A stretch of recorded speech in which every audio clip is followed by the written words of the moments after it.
Seriously, aku baru dapat Soundcore Space One.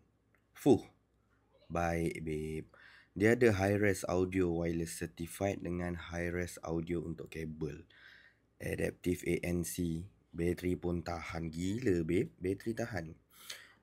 So, untuk kotak dia, simple. Macam ni je. Nampak memang solid, nampak barang mahal. Okay, dia bukan barang murah nak kata murah sangat, tak lah. Tapi dia mampu milik dengan kualiti yang baik.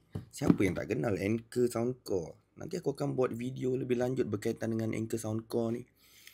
Powerful noise reduction, betul, aku dah try.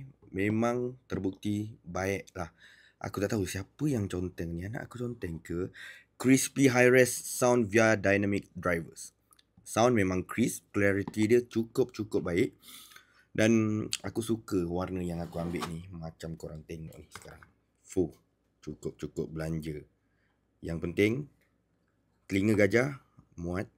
Dan dia punya span, padding dia ni memang sedap. Okay. Tak payah turn on ANC pun bila korang dah pakai dekat telinga, terus kedap bunyi.